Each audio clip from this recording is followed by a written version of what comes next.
Bon, bonsoir à toutes et tous.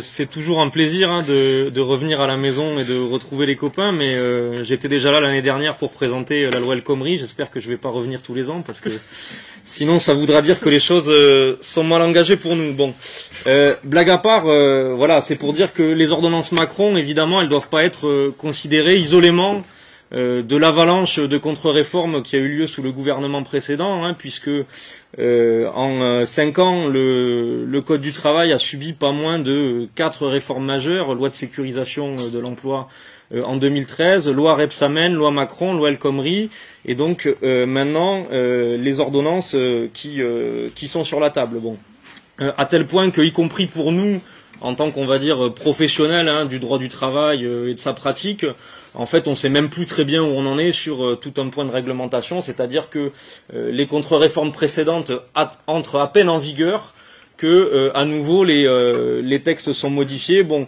et on le verra, il y a plusieurs domaines qui vont être concernés par les ordonnances, le droit du licenciement économique notamment, mais d'autres qui ont en fait déjà subi 2, 3, 4 modifications ces dernières années. Alors pourquoi et comment on explique un petit peu cet acharnement du patronat et des gouvernements à son service? Bon, moi ce que j'en dis, c'est que au moment de l'éclatement de la crise du capitalisme, notamment en Europe, autour de 2008-2009, il y a une série de contre-réformes extrêmement brutales, peut-être encore plus que celles que nous avons connues jusqu'ici, qui ont été mises en place dans les pays d'Europe du Sud, États espagnols, Portugal, Grèce, au prétexte, ou en tout cas à l'occasion, de la crise. Bon, et le patronat français considère qu'en fait il est retardataire, sur les capitalistes de ces pays-là, et que pour redevenir compétitif, et en 2015 vous aviez toute une série d'économistes officiels qui expliquaient que l'Espagne était en train de nous bouffer, bon, et que donc pour redevenir compétitif, il faut mener des contre-réformes d'un même niveau que celles qui ont été menées dans ces pays-là, et c'est pas un hasard, on le verra, j'essaierai de donner quelques comparatifs en détaillant le contenu des ordonnances. On retrouve des similitudes en fait extrêmes entre ceux qu'ont connu malheureusement nos camarades encore une fois de l'État espagnol, du Portugal et de Grèce il y a 3 ou 4 ans, et puis ce que nous allons avoir à affronter maintenant. Bon, tout ça pour dire que ils s'arrêteront le jour où on les arrêtera, mais sinon d'ici là, la spirale de contre-réforme peut continuer de manière assez importante. Bon, alors je vais essayer de vous faire une présentation, on va dire, du contenu de ces ordonnances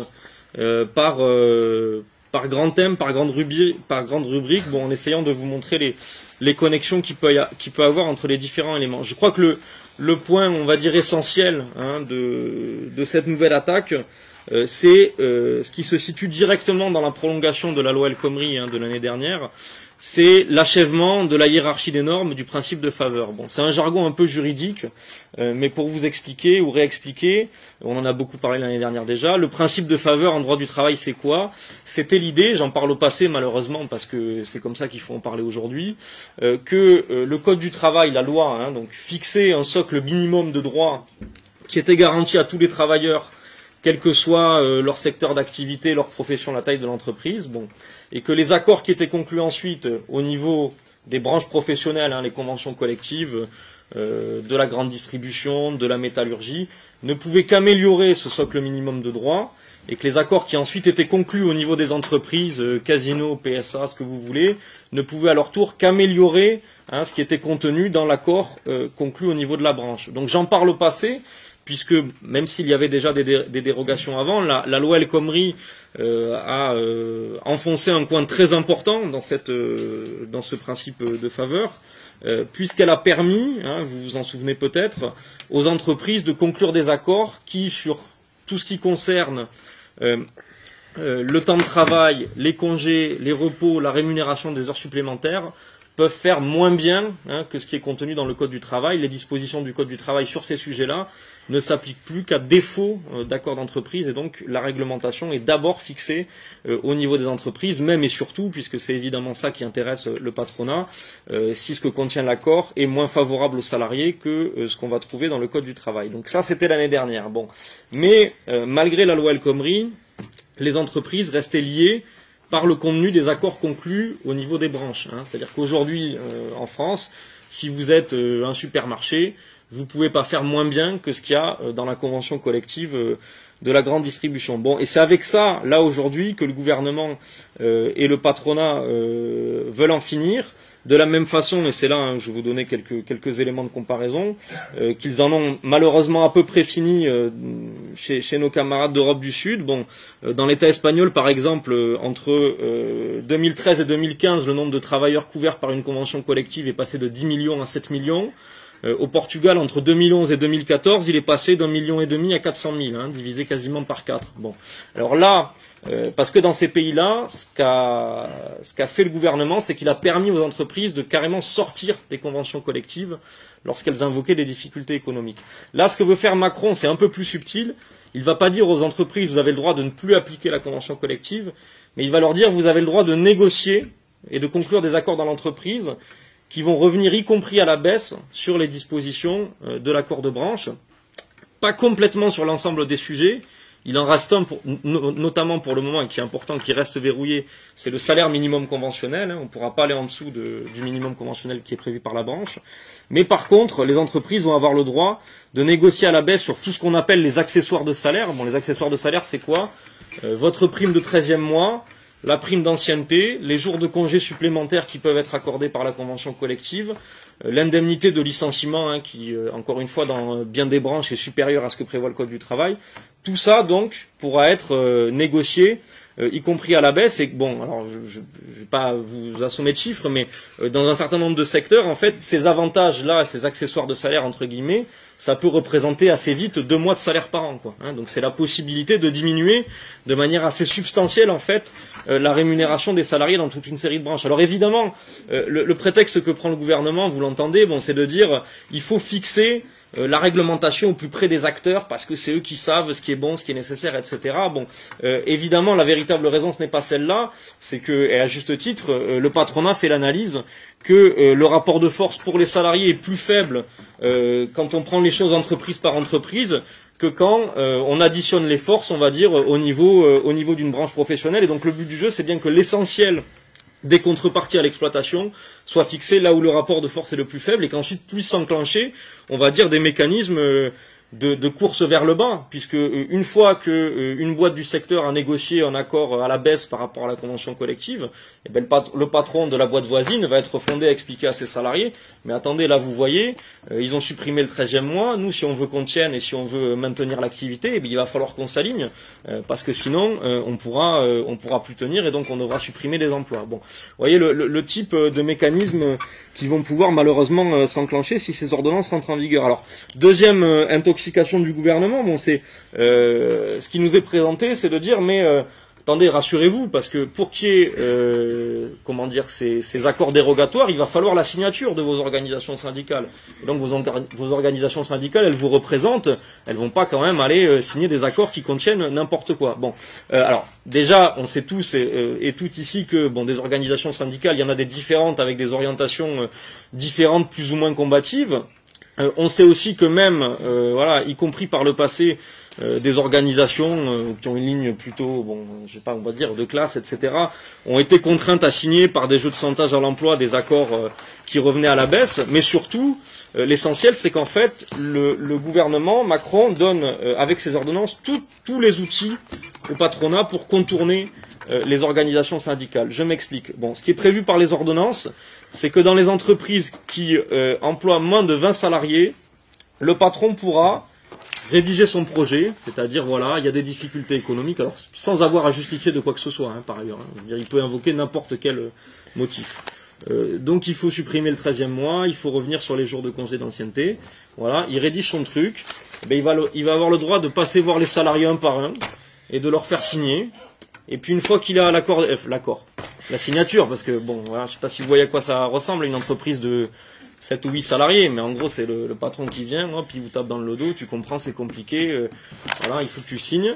Puis une fois qu'il a la signature des 2 tiers, c'est bon, ça rentre en vigueur. Aucune négociation, aucune intervention d'une organisation syndicale ou de quelqu'un qui est formé pour discuter du droit et de tout ça, et ça peut rentrer en vigueur. Donc ça, c'est voilà le mécanisme pour les petites entreprises, c'est ça qu'ils appellent la négociation et le dialogue social. Alors dans les entreprises plus grandes, c'est un peu plus subtil quand même, bon, parce que là il y a des organisations syndicales. Ce qui est prévu, c'est la possibilité, hein, ça avait déjà été en partie introduit par la loi El Khomri, ça va être la possibilité de convoquer des référendums. Lorsque les organisations syndicales majoritaires s'opposent à un accord. Bon, il y avait toute l'histoire l'année dernière, où il y a 1 an et demi, du travail du dimanche dans les grandes enseignes comme la Fnac. Hein, le front syndical majoritaire s'opposait au travail du dimanche. Bon, et donc l'accord n'avait été signé que par des organisations syndicales minoritaires. Hein. Ce que prévoyait la loi El Khomri, c'est que dans cette situation, il pouvait y avoir convocation d'un référendum, mais il fallait que ce soit les organisations syndicales qui le demandent. C'est-à-dire le patron ne pouvait pas de lui-même convoquer le référendum. Bon, et désormais ce verrou-là est levé, c'est-à-dire que dès lors que l'employeur aura le soutien à son projet d'une minorité d'organisations syndicales représentant 30% des voix, il pourra lui-même convoquer le référendum pour passer outre l'opposition des organisations majoritaires et faire valider son projet par-dessus la tête des salariés. Bon, alors là aussi, voilà, ce qu'on va nous raconter, c'est que, bah oui, mais c'est un référendum, c'est démocratique, les gens voteront, on leur âme et conscience, etc. Bon, c'est ignorer complètement, voilà, la réalité du fonctionnement d'une entreprise et des rapports de force, même dans les entreprises qui sont de taille supérieure à celle que j'évoquais tout à l'heure. Le fonctionnement, c'est pas la démocratie, voilà, et pas même celle qu'on peut critiquer, qui consiste à aller mettre un bulletin dans l'urne le dimanche, c'est hélas bien pire que ça. Donc on aura à nouveau les mêmes mécanismes de chantage à l'emploi qu'on a pu connaître dans un certain nombre d'usines automobiles pour que les salariés travaillent 39 heures, réaugmentent leur durée du travail sans contrepartie salariale, abandonnent des jours de congé, etc., etc. Et alors, un petit peu dernier élément sur ce point-là, bon, se pose la question quand même de si jamais un accord est signé, hein, ou approuvé par référendum avec tous les mécanismes là que j'évoquais, mais que cet accord contient des dispositions qui sont contraires au contrat de travail des salariés. Bon, par exemple, l'accord dit, ben, on va plus bosser 35 heures, on va bosser 39 et vous serez payé pareil. Et que vous, salariés, vous avez votre contrat de travail qui dit, mais attendez, moi j'ai signé pour 35, j'ai pas signé pour 39. Qu'est-ce qui se passe? Eh bien, ce que nous disent les ordonnances Macron, c'est que dans ce cas-là, votre seul droit, c'est de prendre la porte. C'est-à-dire que l'accord s'applique automatiquement à vous. Hein, vous n'avez pas à signer un avenant au contrat qui matérialiserait, on va dire, votre approbation de cette modification. L'accord s'applique automatiquement à vous.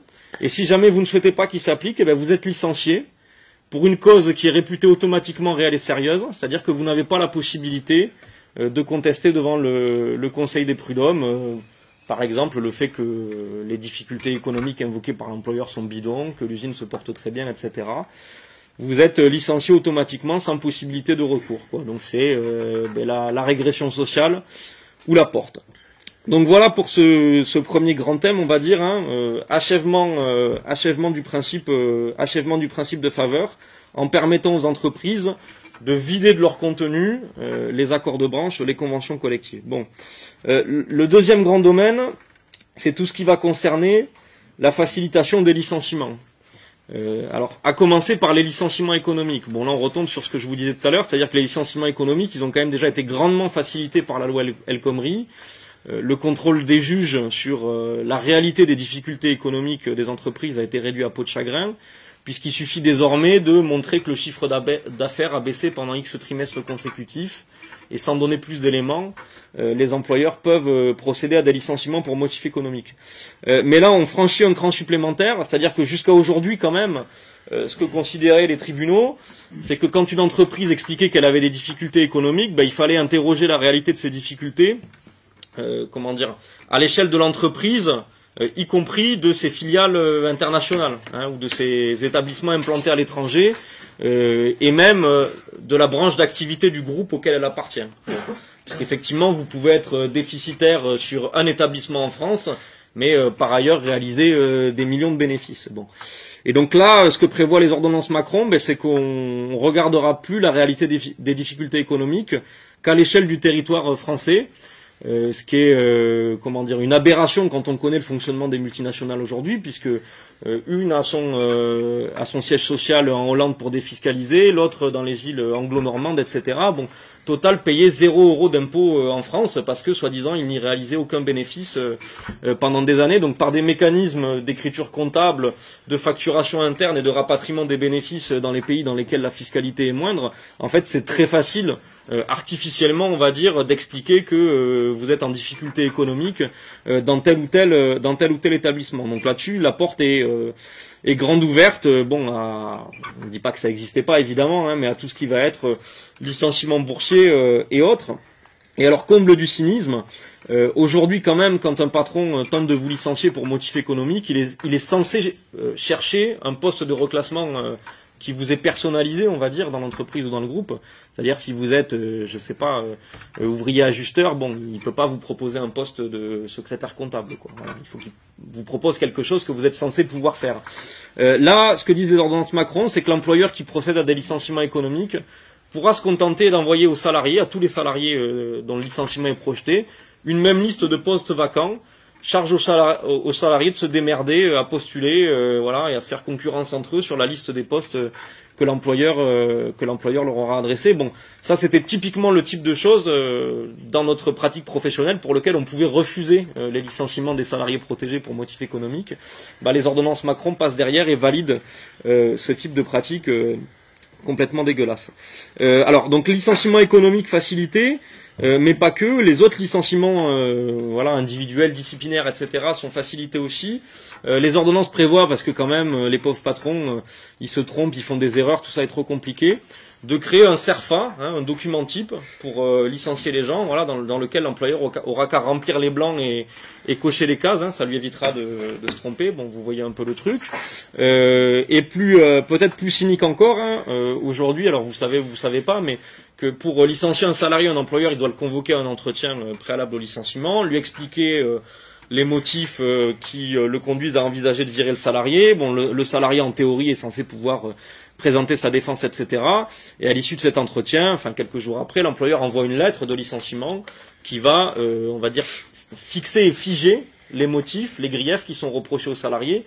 Et c'est sur la base du contenu de cette lettre que s'engagera éventuellement la contestation devant le tribunal, devant le Conseil des prud'hommes. Ben là, ce que nous disent les ordonnances, c'est que l'employeur aura le droit de compléter ce qu'il a écrit dans la lettre de licenciement, de rajouter des choses, et que si jamais la lettre de licenciement est insuffisamment motivée, c'est-à-dire qu'en gros elle explique pas, enfin l'employeur n'avance pas vraiment de motif pour lequel il a licencié le salarié, et bien ce sera au salarié de demander poliment à l'employeur de préciser sa pensée, de compléter sa lettre de licenciement, avant de pouvoir saisir le Conseil des prud'hommes. Si le licenciement n'est pas suffisamment motivé, mais que le salarié n'a pas demandé à l'employeur de préciser sa pensée, il ne pourra au maximum toucher qu'un mois de salaire de dommages et intérêts. Donc un truc, enfin voilà, tout ça c'est un truc un peu hallucinant en termes de cynisme pro-patronal. Alors malgré tout ça, ben Macron il envisage quand même qu'il y ait des patrons qui soient assignés devant le Conseil des prud'hommes et qui a à répondre de licenciements irréguliers. Donc ce qu'il fait dans le même temps, c'est qu'il baisse le coût des licenciements illicites. Hein, c'est le fameux barème pour les dommages et intérêts accordés par les prud'hommes, dont vous avez sans doute déjà entendu parler. Déjà entendu parler parce que c'est quand même la 3e fois qu'ils reviennent là-dessus. Hein, ça avait été censuré par le Conseil constitutionnel la dernière fois. Qu'à cela ne tienne, ils remettent le couvert. Bon, et le principe c'est quoi? C'est de dire pour un salarié qui a tant d'ancienneté, au maximum il touchera tant de mois de salaire si son licenciement est irrégulier. Hein. On parle bien encore une fois de licenciement illicite, c'est-à-dire dans lesquels le patron a commis une faute pour laquelle il n'avait pas de motif de licencier. Donc on plafonne les dommages et intérêts qui pourront être touchés par les salariés. Et alors bon, ça veut dire ni plus ni moins qu'en fait vous pouvez licencier n'importe qui sans motif pour un coût qui est déterminé à l'avance et que l'entreprise va pouvoir provisionner. Mais le diable gît dans les détails, parce qu'il faut regarder un peu quels sont les plafonds prévus par l'ordonnance. Aujourd'hui, un salarié qui a au moins 2 ans d'ancienneté et qui travaille dans une boîte qui emploie au moins 11 salariés, s'il est licencié et que le licenciement est reconnu sans cause réelle et sérieuse, il touche au moins 6 mois de salaire de dommages et intérêts. Au moins 6 mois. Si les ordonnances rentrent en vigueur, le même salarié, c'est plus au moins 6 mois qu'il touche, c'est au maximum 3 mois. Hein, vous voyez un peu la culbute, quoi. On divise par 2, enfin, ce qui était le plancher, on le divise par 2, et ça devient le plafond, quoi. C'est ça, voilà, le barème Macron. Et dernière chose sur ce point-là, ils disent quand même que le mieux, c'est peut-être que le salarié ne saisisse pas du tout le Conseil des prud'hommes. Donc pour ça, on va opérer une nouvelle réduction des délais que vous avez pour aller contester votre licenciement devant le juge. C'est des délais qui ont été déjà réduits, qui étaient de 5 ans il y a quelques années, qui sont passés à 2 ans. Quand ils sont passés de 5 ans à 2 ans, là on s'aperçoit aujourd'hui, parce que bon, tout ça c'est des réformes qui produisent des effets un peu différés, que le nombre de recours devant les conseils de prud'hommes a chuté de 40% dans la plupart des conseils de prud'hommes, hein, des grandes métropoles, Lyon, Paris, etc. Et donc là, l'idée, ce serait de passer de 2 ans à 1 an. Comme ça, il faut vous décider tout de suite. Sinon, c'est trop tard, c'est fini. Voilà. Donc, on facilite les licenciements. Puis même quand le patron fait des licenciements irréguliers, on fait en sorte que ça lui coûte le moins cher possible. Et on dissuade au maximum le salarié de saisir les tribunaux. Troisième point, donc, sur 4 de ces ordonnances, c'est la facilitation et la généralisation de la précarité. Bon. Alors là, il y a 2 mesures. La première, ça concerne les contrats précaires déjà existants, les CDD et l'intérim. Aujourd'hui, le recours à ces contrats est à peu près borné par la loi. Je dis à peu près parce qu'entre ce qui est écrit dans le code, malheureusement, et ce qui se pratique, bon, voilà, pour tous les copains et copines qui ont travaillé dans un certain nombre de boîtes, vous savez très bien que malheureusement, ce qui est écrit des fois, voilà. Mais en tout cas, c'est encore à peu près encadré par la loi en termes de durée maximale, 18 ou 24 mois en fonction du motif de recours. En termes de nombre de renouvellements, maintenant c'est 2 renouvellements, hein, déjà depuis la loi Rebsamen. Bon, là, ce que prévoient les ordonnances, c'est qu'en fait, les branches professionnelles pourront négocier sur tout ça. C'est-à-dire que l'encadrement des contrats précaires ne relèvera plus de la loi, mais pourra être négocié. Donc, on pourrait aller jusqu'à des CDD de 5 ans, puisque c'est ça les durées maximales européennes. On pourrait aller jusqu'à un nombre de renouvellements, 5, 10, 15, pourquoi pas. Hein, donc tout ça par accord de branche. Et donc exploser complètement voilà, les quelques limites qui bornent encore le recours au contrat précaire. Bon, alors qu'aujourd'hui, c'est 80% des embauches qui se réalisent déjà sous cette forme de contrat. Donc facilitation, on va dire, hein, et aggravation des dispositions qui portent sur les contrats précaires déjà existants. Et le deuxième volet, c'est la création, là aussi vous en avez sans doute entendu parler, enfin la création ou l'extension, parce que ça existe déjà de façon minoritaire, du fameux CDI de chantier, bon, rebaptisé CDI d'opération dans les ordonnances, qui est en fait pas du tout un CDI, et qui est même pas non plus un CDD, c'est pire qu'un CDD. L'idée c'est quoi? C'est un contrat qui est conclu pour la durée d'un projet ou d'une opération, à l'issue duquel l'employeur peut licencier sans avoir à justifier d'aucun autre motif que la fin de l'opération. Alors bon, là aussi, quand on voit comment déjà sont libellés les CDD sur l'accroissement temporaire d'activité ou ce genre de choses, enfin, c'est évident que ça va être du grand n'importe quoi, puisque c'est le patron qui va définir lui-même ce qu'est l'opération. Il suffira d'écrire tout ça en termes suffisamment flous et vagues pour en fait faire peser une épée de Damoclès sur la tête du salarié. Et alors pourquoi je dis pire qu'un CDD ? D'abord, voilà, parce que le terme du contrat sera pas forcément précis, mais puis surtout parce que dans la plupart des cas, à la fin d'un CDD, le patron est tenu de payer une prime de précarité, hein, qui est égale à 10% du montant total des rémunérations versées pendant le contrat. Bon, les camarades du syndicat des affaires sociales, ils ont fait un petit peu du syndicat des affaires sociales, du syndicat des avocats de France, ils ont fait un petit peu le calcul pour un salarié de 2 ans d'ancienneté. Avec un contrat qui touche, ils ont pris un exemple à 2000 € brut, hein, avec un CDI d'opération à la fin du contrat, il part avec 500 €. À la fin d'un CDD, il part avec 2400 €. Alors sur lequel il y a 2400, sur lequel il y a des cotisations sociales. Mais enfin bon, ça fera toujours 3 et quelques fois plus que ce avec quoi il partirait sur un contrat d'opération. Donc voilà, hein, généralisation de la précarité. Bon, on en discutera dans le débat après. Moi, je crois que ça, c'est des éléments quand même qui ont un sacré parfum de CPE. et avec lesquels peut-être il y a des possibilités d'aller discuter dans la jeunesse. Voilà, ça pourra rappeler un petit peu 2006. Bon. Et dernier domaine hein, de ces ordonnances, pour pas être trop long, c'est tout ce qui va concerner l'affaiblissement de la représentation du personnel. Bon, c'est-à-dire les élus, les délégués des salariés dans les entreprises. Alors là aussi, hein, on part pas de rien. La loi Rebsamen en 2015 hein, a déjà fait la moitié du chemin, puisqu'elle prévoyait que dans toutes les entreprises de moins de 300 salariés, le patron pouvait regrouper de sa seule initiative les délégués du personnel, le comité d'entreprise et le comité hygiène, sécurité et conditions de travail. Bon, là, on va au plus simple, c'est-à-dire que ces trois institutions représentatives du personnel sont automatiquement et obligatoirement fusionnées dans l'ensemble des entreprises, c'est-à-dire c'est même pas une faculté qui est laissée à l'employeur. Les organisations syndicales ou les comités d'entreprise seront même plus consultés sur ce regroupement. C'est automatiquement fusionné. Alors en quoi ça nous intéresse? Ça veut dire d'abord que le nombre de représentants du personnel et donc de salariés protégés contre les licenciements va diminuer, parce qu'évidemment cette fusion ne va pas se faire à nombre d'élus constant. Le but du jeu, c'est bien de diminuer le nombre d'emmerdeuses et d'emmerdeurs potentiels dans les entreprises. Donc premier élément. Le deuxième, c'est la disparition pure et simple hein, des comités hygiène, sécurité et conditions de travail qui avant avaient leur propre personnalité juridique. Bon, institutions qui ces dernières années, notamment par des procédures en justice, etc., avait réussi quand même à faire reculer, à poser un certain nombre de bornes sur toutes les questions de réorganisation, de souffrance au travail, d'imputabilité à l'employeur des accidents du travail et des maladies professionnelles. Donc c'était une épine du pied pour le patronat d'un certain nombre de secteurs que Macron leur retire bien gentiment. Et voilà, pour l'anecdote, donc dans les entreprises de plus de 300 salariés, il y aura le droit d'avoir une commission hein, de cette future instance unique qui sera consacrée aux questions de santé et de sécurité. Ça, c'était l'état du droit avant 1982. C'est-à-dire qu'en fait, on revient de 35 ans en arrière sur la réglementation concernant la prévention des risques professionnels dans les entreprises. Bon. Donc disparition des CHSCT, diminution du nombre de représentants du personnel. Quelque chose de particulièrement cynique aussi, c'est que le nombre de mandats successifs des représentants du personnel va être limité à 3. C'est le truc qu'ils sont incapables de faire pour les représentants politiques, c'est-à-dire que eux, ça les dérange pas d'être élus pendant 20 ans, 30 ans, etc.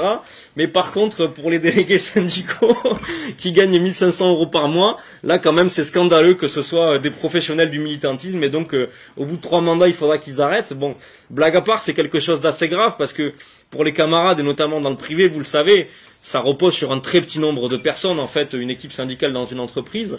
Et quand on dit aux gens, au bout de 10 ans, tu n'auras plus de mandat, ça veut dire qu'au bout de 10 ans, le patron pourra te récompenser de tes bons et loyaux services en te licenciant parce que tu bénéficieras plus de la protection attachée à ton mandat. Donc ils organisent par ce biais-là la possibilité de se débarrasser à terme, ou en tout cas d'inciter les représentants du personnel à se tenir tranquilles parce que il y aura une fin et qu'au bout de ce mandat ils pourront donc être licenciés. Et donc toute dernière chose, là aussi qui est quand même assez cynique, c'est que il va être possible de négocier sur le seuil à partir duquel on a droit à un délégué syndical. Aujourd'hui, dans toutes les entreprises de 50 salariés et plus, vous avez droit à un délégué syndical. Ça pourra faire l'objet d'une négociation. Bon, donc d'une négociation peut-être à la hausse dans quelques endroits, mais très probablement à la baisse dans beaucoup d'autres. Et voire même de fusionner, d'absorber le délégué syndical dans cette espèce d'instance de représentation du personnel unique, qui en gros permettrait de faire taire un petit peu tous les syndicats minoritaires, puisque le cas échéant, il n'aurait plus de délégués syndicaux. Donc on attend les décrets un petit peu pour voir comment tout ça se goupille en pratique. Donc je m'arrête là. Voilà, la facture est assez salée, comme vous l'avez vu. Je crois que, mais voilà, je vais laisser Pauline ouvrir la discussion. Il y a tous ces éléments-là pour les salariés du privé. Moi, nous, au ministère du Travail, on est concerné par ces ordonnances parce que le code du travail pour l'inspection, c'est un petit peu notre outil de travail. Mais ce qu'on essaie d'expliquer aux collègues aussi, c'est que derrière ça, il y a un rouleau compresseur qui va se mettre en marche sur la sécurité sociale, sur les retraites, tout ça c'est déjà annoncé, sur les effectifs dans la fonction publique, sur les rémunérations des fonctionnaires, etc. Et que peut-être le meilleur moment, bah, c'est d'y aller, voilà, c'est d'y aller maintenant et de pas attendre de se faire saucissonner et isoler les uns après les autres. Mais bon, je crois que c'est voilà, c'est l'objet de la discussion qu'on doit avoir. Merci.